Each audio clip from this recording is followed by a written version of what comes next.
Y nos encontramos aquí en entrevistas con Respira Libre, en nuestro ciclo que estamos hablando con especialistas venezolanos que están en diversas partes del mundo. Hoy nos encontramos con mi querido amigo Marcel Marcano. El doctor Marcel Marcano es médico microbiólogo, egresado de la Universidad Central de Venezuela, fellowship en inmunología en la Universidad de Nueva York. Es miembro de la Asociación Americana de Microbiología, docente invitado, tiene ya 3 años en Costa Rica, de la UCINET, que es la Universidad de Ciencias Médicas de Costa Rica, y también está haciendo varias asesorías para laboratorios transnacionales. 20 años o más de 20 años como especialista en la Cátedra de Microbiología de la Escuela Vargas, y de verdad que nos ha aportado mucho. Trabajamos siempre muy de la mano en la parte de lo que es la consulta y lo que sigue siendo, porque nos seguimos refiriendo a pacientes, porque él sigue teniendo contacto con sus pacientes y es uno de los especialistas que siempre ha dado o ha dejado nuestro nombre de Venezuela bien en alto. Yo siempre muy orgullosa de todo el trabajo de Marcel, publica muchísimo, seguimos el trabajo bien de cerca y encantada y orgullosa de tenerte hoy en el programa, de verdad que sí. No, muchísimas gracias, doctora, verdad que un gusto poder conversar con usted y poner un granito de arena en lo que es la educación en materia de COVID-19 SARS-CoV-2. Exactamente, eso es lo que quería que nos hablaras un poco, ya como microbiólogo, realmente qué es y qué se sabe al momento de hoy. Y luego que nos digas en Costa Rica, que es uno de los países de Latinoamérica que ha podido manejar mejor esta situación de pandemia, que nos digas cómo están, por qué tú crees que han logrado aplanar esa curva, que no hay tantas realmente infecciones, que el número no crece, cómo están dotados. Sé que tienen un hospital ya completamente para COVID esperando y de la mano para la población. Ese enfoque diferente quiero que nos lo digas. Adelante, todo tuyo. Muchísimas gracias. Bueno, lo primero es que este es un virus muy nuevo. O sea, este es un virus que a Ujú. veces la gente me dice, pero ¿por qué nos ha tomado por sorpresa? Y bueno, el virus tiene 5 meses con nosotros apenas, desde noviembre del año pasado. Es un virus que a pesar de que se parece mucho a sus primos, al SARS-CoV-1, del causante de la epidemia de 2002, y al MERS-CoV, que fue el causante de la epidemia en el año 2012, pues es un virus muy, muy nuevo. Es un virus que comenzó de una forma totalmente distinta, como digo, a sus parientes. Sus parientes producen una enfermedad muy agresiva, y cuando digo muy agresiva, era una enfermedad que desde el primer día el paciente estaba en cama, y esto es un virus que comienza a dar síntomas de entre los 5 y 10 días de haberse incubado en el paciente. O sea, usted quiere la infección y al 10.º día es que va a presentar síntomas. El gran problema es que durante esos primeros 10 días usted está transmitiendo el virus. Y eso es lo que ha hecho que este virus sea un virus pandémico. A diferencia de los otros virus, la persona quedaba en cama, no se movía, pero aquí no, aquí el virus se está diseminando de forma activa durante ese periodo de incubación. Este es un virus que además tiene unos mecanismos de transmisión por vía respiratoria. Es un virus que inicialmente se decía que, bueno, podía estar asociado al murciélago, que el murciélago había pasado al hombre por una sopa. No, ya sabemos que no es así. Requiere un animal intermediario porque el genoma del virus, o sea, el material genético del virus en el murciélago y el que hay en el hombre son parecidos, pero no son iguales. Hay algo en No el son medio iguales.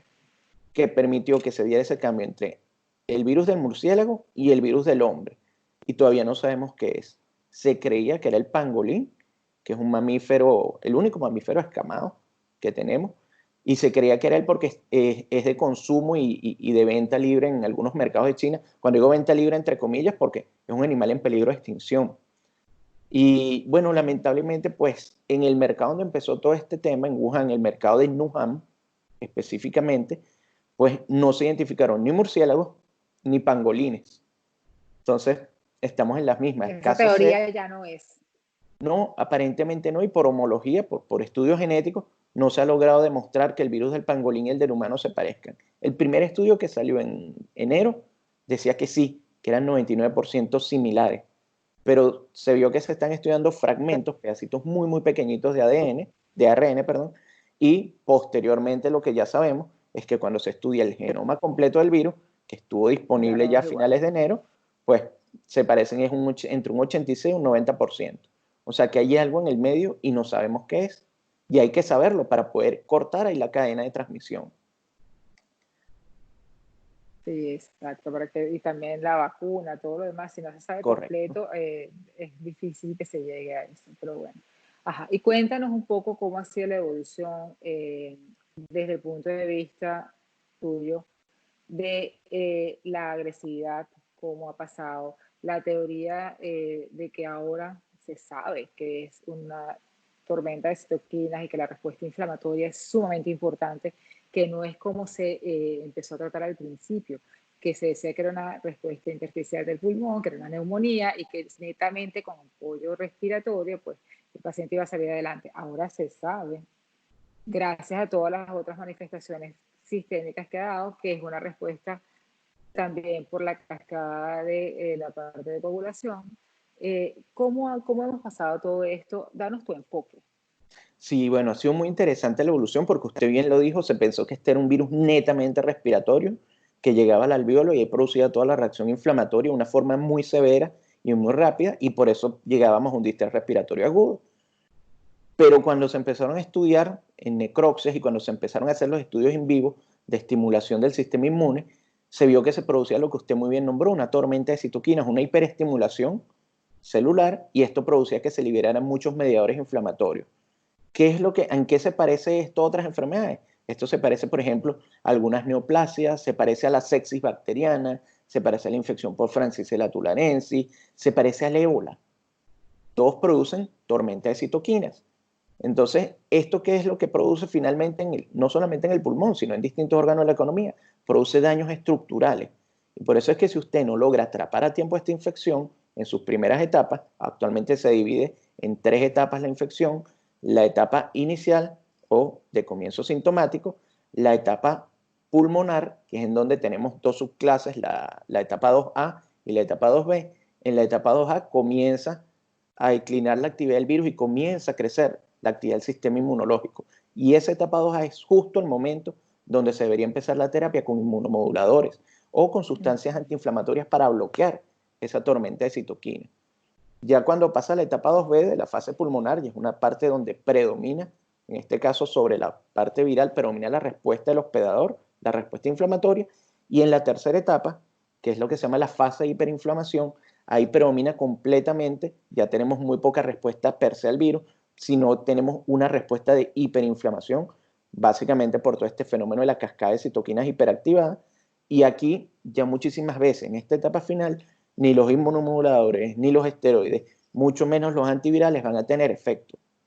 Ya hay mucho daño estructural, no solo en pulmón, ya se ha visto que como cualquier virus, durante la viremia que está produciéndose, durante ese viaje, ese paso por la sangre, puede tocar distintos órganos, puede tocar riñón, puede tocar tracto gastrointestinal, puede tocar sistema nervioso. Entonces, Hasta cardiovascular, ¿no? Se han asociado sí, incluso a totalmente. infartos de miocardio. Exactamente, y produce además un desorden en la cascada de la coagulación, produce una coagulación intravascular diseminada extremadamente severa, con unos fenómenos trombóticos muy importantes a nivel de lo que han sido las necropsias, y pues esto también ha influido mucho en el manejo, se pasó ese manejo de soporte netamente ventilatorio. Yo hace poco tuve la oportunidad de escuchar a unos alumnos también que están ahorita en Nueva York, en primera línea, luchando contra el COVID, y pues bueno, ellos tienen instaurado desde hace tiempo, igual que en España, los protocolos de anticoagulación, usando heparinas de bajo peso molecular, básicamente. ¿Por qué? Por la gran capacidad protrombótica que tiene este virus una vez que despierta la cascada de citoquina. Entonces, ya es un fenómeno, y por eso decíamos al principio de la epidemia entre 1,8 y 2% de letalidad, y ya estamos ahorita, para esta mañana, en las últimas cifras que revisé, en 7,5 a 7,8% de letalidad a nivel global. Habrá sitios que tienen mucho menos, habrá sitios que tienen un poquito más, pero ese es el promedio, 7,8%, y Está obviamente está subiendo, aumentando.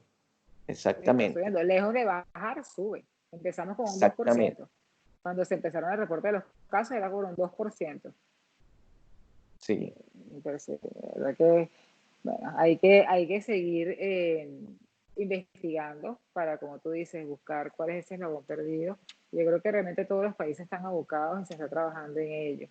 Cuéntanos un poco tu experiencia, cómo se está manejando y cómo lo ves tú en Costa Rica, que yo creo que para ser un país latinoamericano es un país que está como modelo en lo que es el servicio de salud y que en cara a esta pandemia pues lo está demostrando. Danos un poco esa visión de alguien que está dentro, que lo está viviendo y que es un profesor dentro de la cátedra de medicina y que de verdad nos puedes ejemplificar. Sí. Bueno, fíjese, para poner en contexto a su audiencia, que sé que es muy vasta, acá estamos en un país muy pequeñito, estamos en un país de 51.000 kilómetros cuadrados, realmente es pequeño, 5 millones de habitantes.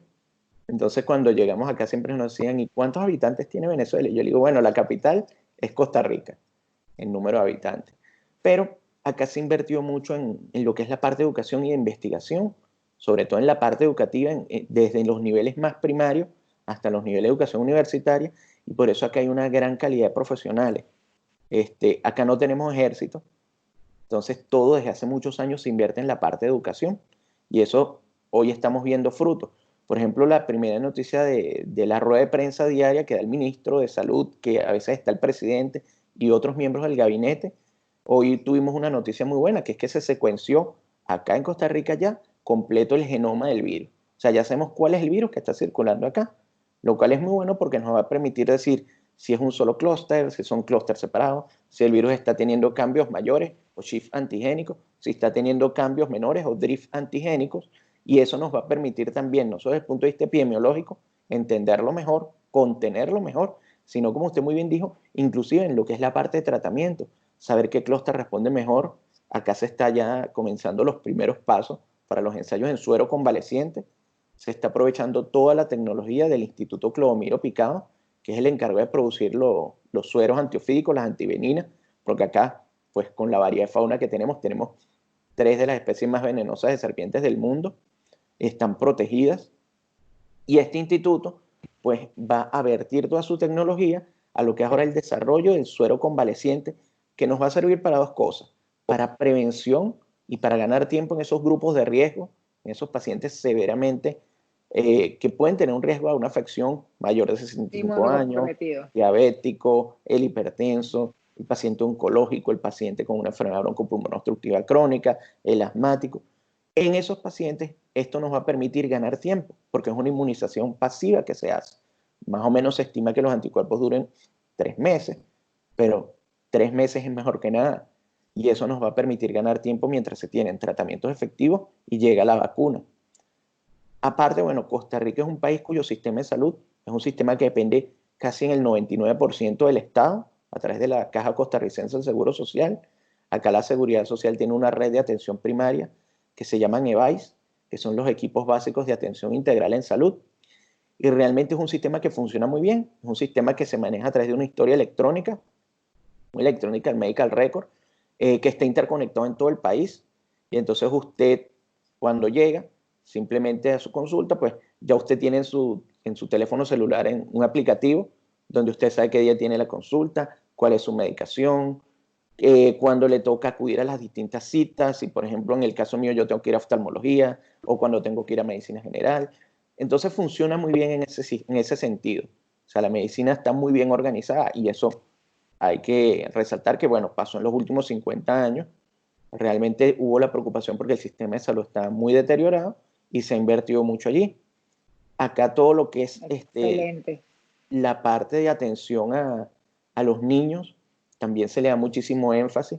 De hecho, ahorita estamos entrando justamente a partir de la semana que viene en la campaña de vacunación contra influenza para los grupos vulnerables. Y entonces se organizó un esquema donde usted tiene unas horas específicas y un día específico para ir al centro de salud a vacunarse y estar en menos riesgo de tener contacto con otras personas. Entonces está muy bien organizado. En cuanto a lo que ha sido COVID, en cuanto a lo que ha sido pruebas de detección, acá hemos tenido la suerte de que, bueno, se recibieron donativos, se hizo compra de pruebas. Inicialmente se estaba hablando de que estábamos en capacidad de realizar en el país entre 100 y 200 pruebas diarias. Acá el primer caso se detectó el 6 de marzo y para el día de hoy tenemos 719 casos, es algo bastante bajo. De hecho, el día de hoy se detectaron 6 casos. Tenemos 6 fallecidos solamente. Mala noticia lo que voy a dar, todos hombres, entre los 45 y los 87 años de edad. Inclusive hay hombres, los hombres jóvenes, sin factores de riesgo, lo cual ha llamado mucho la atención. Menor afectación de las mujeres. Tenemos para hoy 11 pacientes si no me equivoco, 11 pacientes en cuidados hospitalarios, Hospitalización. y 9 pacientes, perdón, en terapia intensiva. No tenemos muchas camas de terapia intensiva, pero acá se adaptó, se reacondicionó un hospital que era para rehabilitación, que se llama el CENAR, el Centro Nacional de Rehabilitación, se convirtió en un centro COVID. Entonces se hicieron todo lo que eran las instalaciones para lo que son los sistemas de gases, la parte de aislamiento, se acondicionó lo que es la parte de morgue, o sea, se hizo una inversión muy grande y se equipó y se dotó.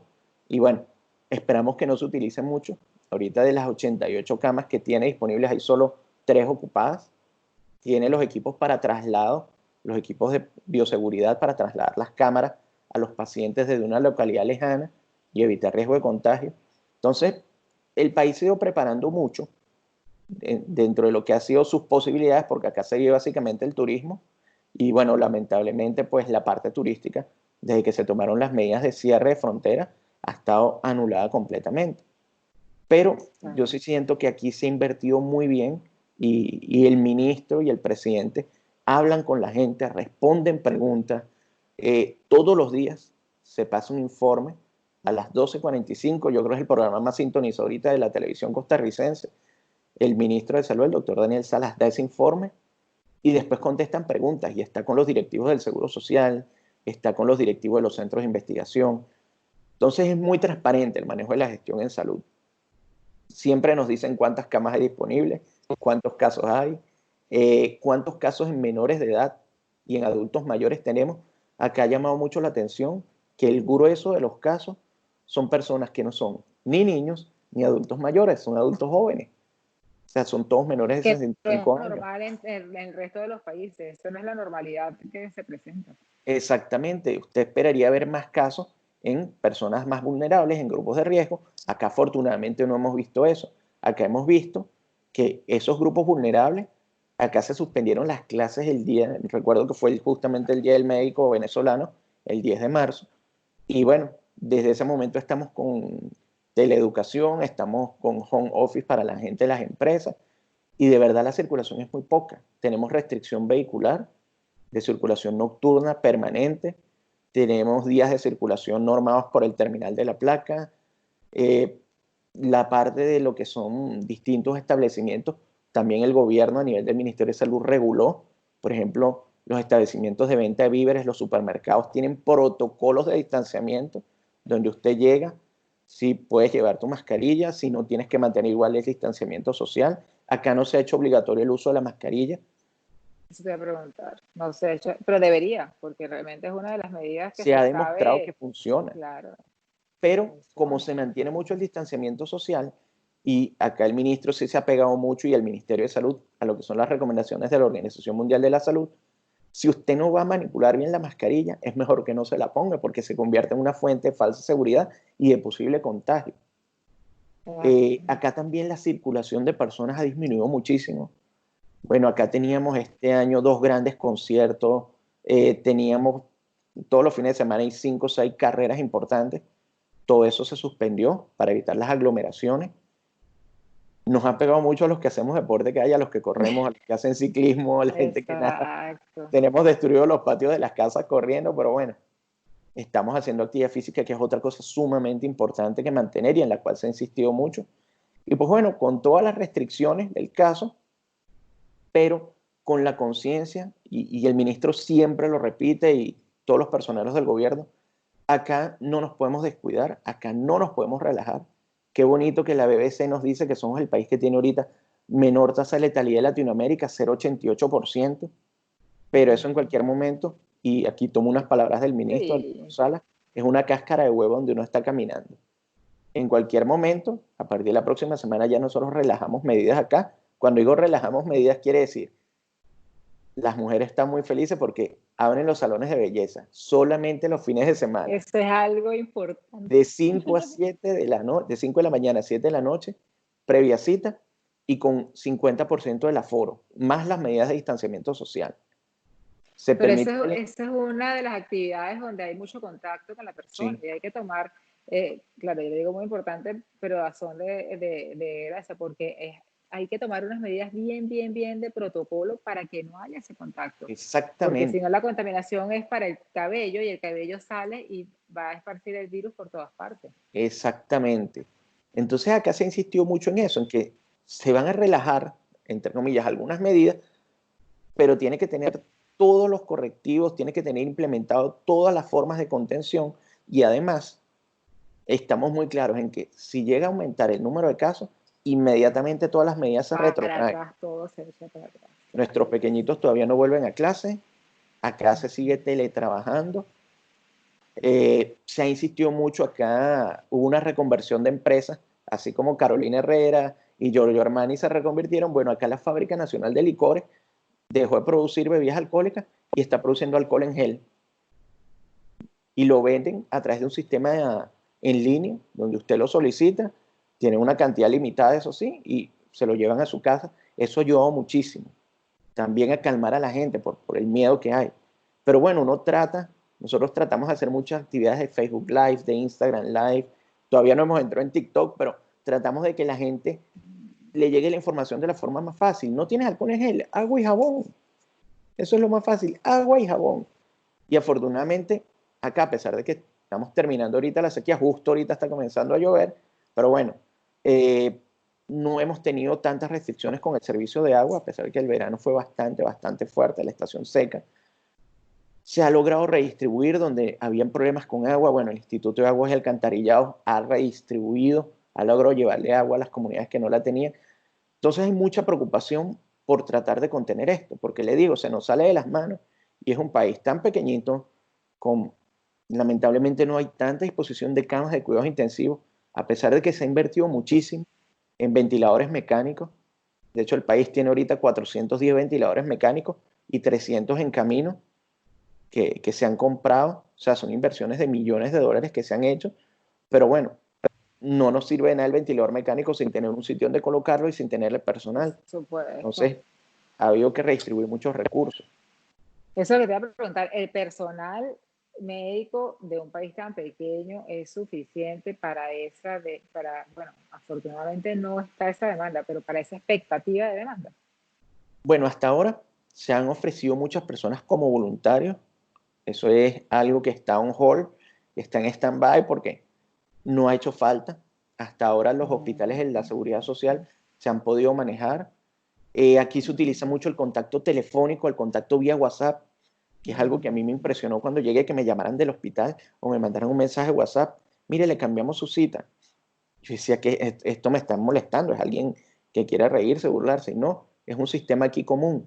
Se le hace seguimiento a los adultos mayores por llamada telefónica.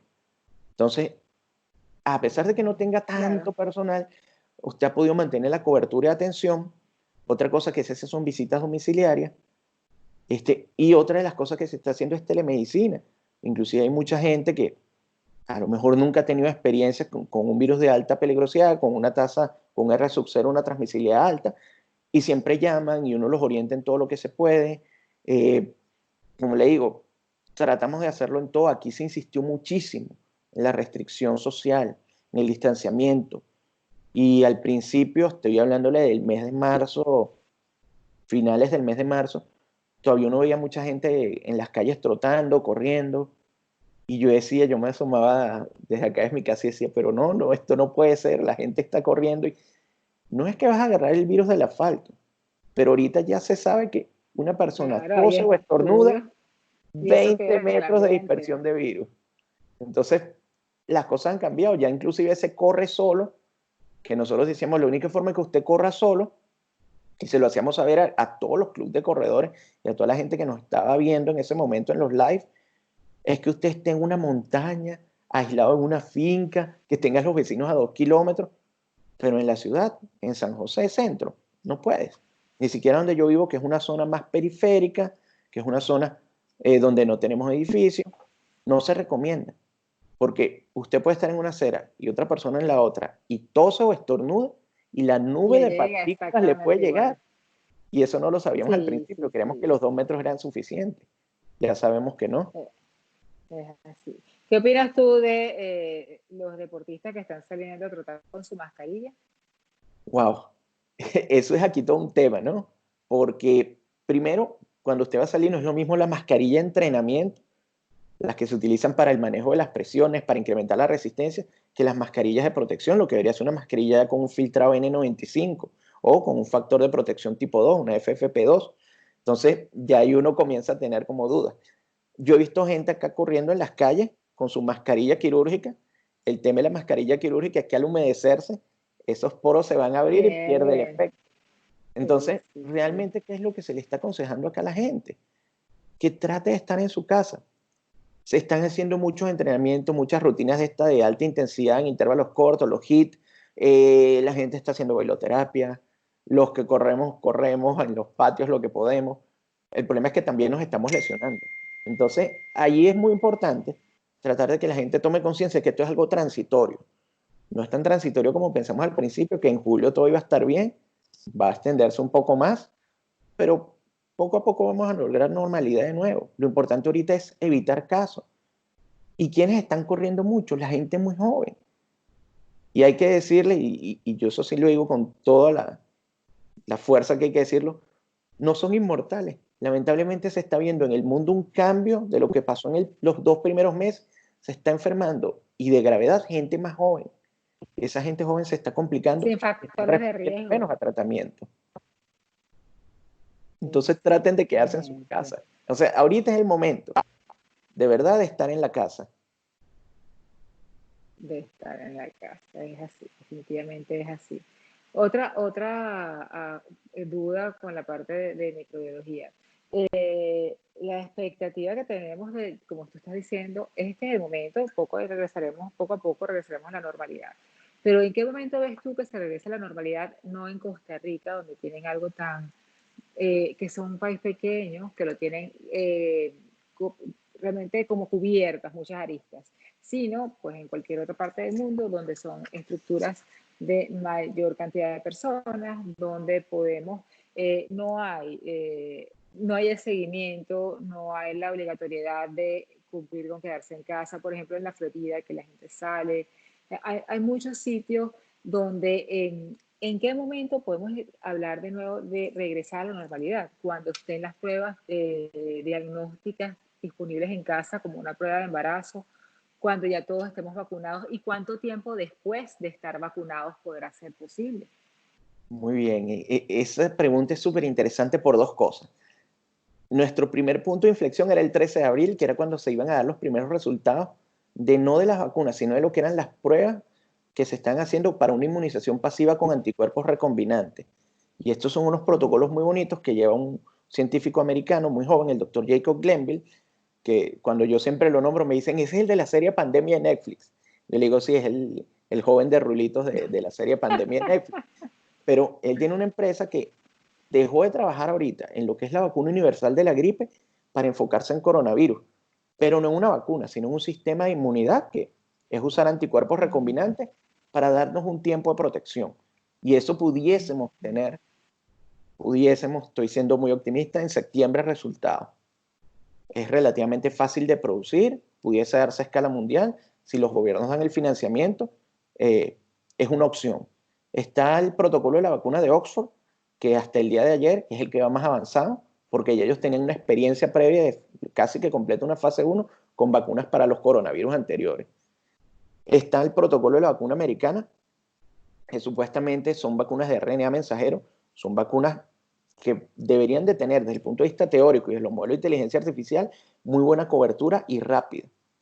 El tema es qué capacidad tenemos a nivel de todos los laboratorios del mundo. Cuando digo todos los laboratorios me refiero básicamente a empresas farmacéuticas de unirse, como se ha dicho hasta ahora, que suena muy bonito, que todos los laboratorios van a trabajar de forma mancomunada, que van a colaborar, que van a ayudarse a facilitar los procesos no solo de los estudios, sino de registro a nivel de las distintas agencias globales y de producción de la vacuna.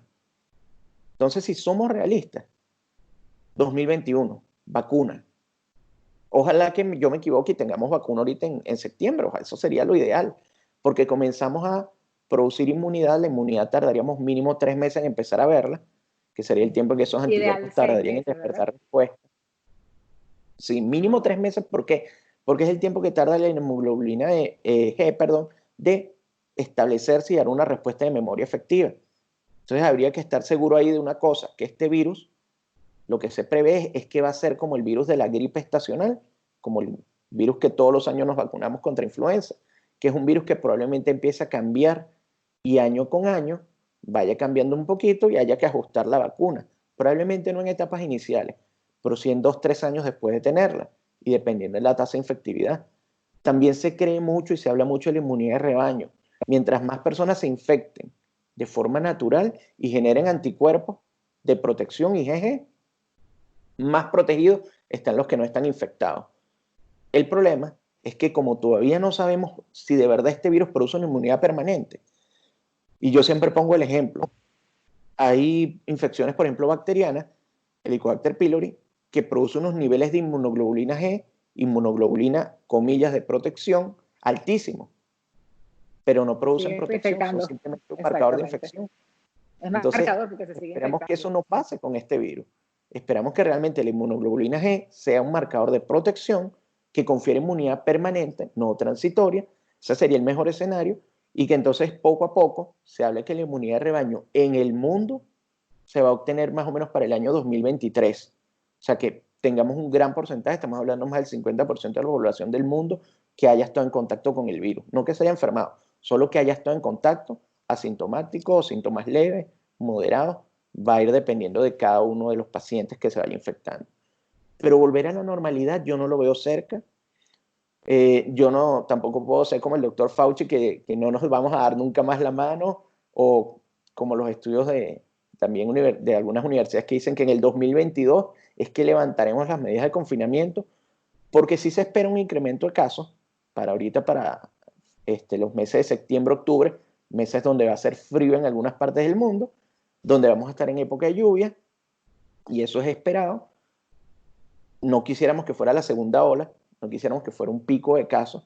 Entonces, por eso es que tampoco puede relajar completamente las medidas, tiene que mantenerlas firmes ahora.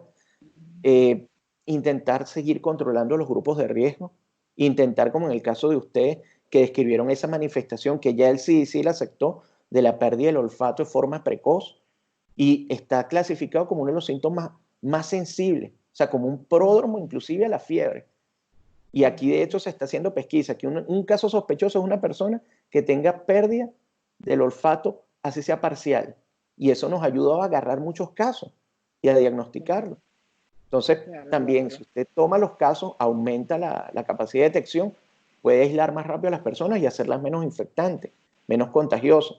Entonces, yo creo que volver a la normalidad, estamos hablando por lo menos el año que viene, una normalidad relativa, porque como han dicho muchos estudiosos, este virus llegó y nos cambió muchas cosas. O sea, ahora nos hemos dado cuenta que vale más invertir en salud que invertir en armamento, que invertir a veces en los mismos deportes, que invertir en infraestructuras de X tipo. Vale más ahorita invertir en salud, vale más invertir en investigación. Nos cambió muchos paradigmas. Entonces, yo sí pienso que la forma en que nosotros conocíamos nuestro día a día va a volver, pero no va a ser tan pronto como quisiéramos. No, no les puedo decir que en diciembre vamos a estar sentados haciendo hallacas y comiendo todo feliz, porque probablemente me equivoque. Sí espero que para diciembre tengamos medidas mucho más laxas, sí espero que podamos visitarnos, como está comenzando ahorita el protocolo en España, que ya se permiten ciertos tipos de movilizaciones, que se espera que al final de la cuarta fase, que ellos la llaman fase 3, porque comienzan en fase 0, pues va a haber movilidad inclusive entre ciudades, pero es algo paulatino. O sea, España lo estructuró muy bien, cada 16 semanas o cada 8 semanas, dependiendo de cómo va la fase, pero hay que estar muy atentos y en cualquier caso estar preparados para volver atrás, porque una letalidad menor que la del SARS-CoV-1, menor que la del MERS, que era de 35%, pero este es un virus que está afectando una gran cantidad de gente. Y el 5% de 1 millón son 50.000 personas. No hay sistema de salud que aguante 50.000 pacientes críticos que necesiten ventilación mecánica, no lo hay. Entonces, pues lamentablemente nos tenemos que adaptar, tenemos que aprender a jugar con estas nuevas herramientas que tenemos, lavarnos las manos. Y siempre digo, yo me imaginaba el año 2020 estar en un carro automático que quizás vuele, y no, estamos enseñando a lavarnos las manos otra vez. O sea, estamos volviendo a lo básico. Sí, estamos como empezando desde el ABC, que es que a veces quisimos volar y nos olvidamos de cómo caminar. Correcto. Eso también puede haber sido, y todo es una enseñanza. Bueno, Marcel, de verdad que encantada de haberte tenido en esta media hora de entrevistas en Respira Libre. Vamos a seguir haciendo contacto porque tú eres una persona que está siempre actualizada sobre la marcha, sobre cómo van las cosas y a nosotros nos interesa pues que nos mantengas informados. Por favor, tus redes sociales para los oyentes. No, bueno, primero agradecerle, doctora, por la oportunidad de transmitir lo poquito de información que uno pueda y de verdad que ese es un esfuerzo muy valioso de su parte. Y bueno, yo siempre sigo todo lo que usted está publicando y por eso me llama mucho la atención el empeño y las ganas de ayudar a la gente. El que me quiera seguir en redes, mis redes son muy fáciles, es microbiólogo MD, de Medicine Doctor, microbiólogo MD, en Twitter, Instagram, Facebook y correo electrónico de Gmail, microbiólogo MD. Por allí me consiguen súper fácil. Excelente, bueno, y seguiremos aquí poniendo todos nuestro granito de arena para enseñar, pues para darle información y ya con la gente manejando la información, pues es un paso bien adelantado. Muchísimas gracias, No, Marcela, doctora, encantada, éxito en Costa Rica a y usted bueno, cuídense nada, mucho y bueno, seguimos muchas entonces. bendiciones. Amén, igual por allá. Gracias.